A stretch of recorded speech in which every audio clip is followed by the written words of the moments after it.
समाचार पढ़ने से पहले हम आपसे अनुरोध करते हैं कि यदि आप नए हैं तो स्पष्ट समाचार के लिए कृपया हमारे चैनल को सब्सक्राइब करें और बेल आइकन दबाना न भूलें। भारत को ब्रह्मोस मिसाइल के एक्सपोर्ट का एक नया ऑर्डर मिला है।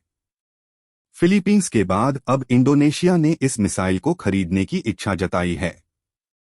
इंडोनेशिया ने इस साल के अंत तक इस मिसाइल के एंटीशिप वेरिएंट को खरीदने की पेशकश की है। फाइनेंशियल एक्सप्रेस की रिपोर्ट के मुताबिक इंडोनेशिया के साथ इस मिसाइल को बेचने के लिए बातचीत जारी है। ब्रह्मोस सुपरसोनिक क्रूज मिसाइल को भारत और रूस ने मिलकर तैयार किया है। सूत्रों की माने तो इस डील को पहले साइन किया जा सकता था, लेकिन इंडोनेशिया के आंतरिक मसलों की वजह से इसे इस साल के अंत में साइन किया जाएगा। इंडोनेशिया एशिया का दूसरा देश होगा जो इस मिसाइल को खरीदेगा। फिलीपींस के साथ डील साल 2018 में पहली बार इंडोनेशिया और दूसरे देशों ने इस मिसाइल को खरीदने की इच्छा जताई थी। इंडोनेशिया और फिलीपींस दोनों ही आसियान के सदस्य हैं। ब्रह्मोस के अलावा आकाश मिसाइल सिस्टम को भी खरीदने के लिए एशियाई देश उतावले हैं। भारत ने इस साल $374.96 मिलियन के साथ फिलीपींस के साथ ब्रह्मोस मिसाइल की डील की है।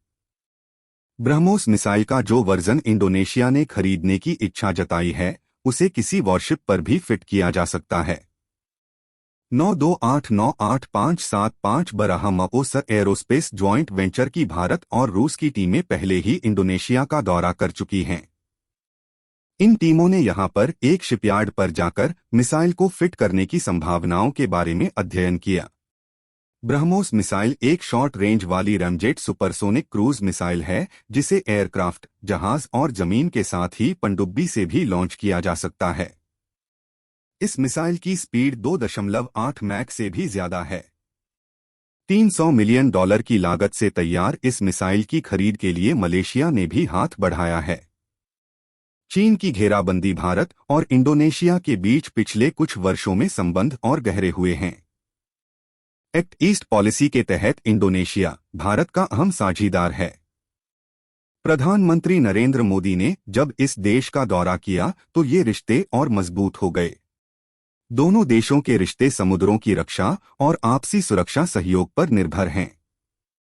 साल 2018 में पहली बार भारतीय नौसेना ने इंडोनेशिया के साथ समुद्र शक्ति के साथ द्विपक्षीय अभ्यास किया था।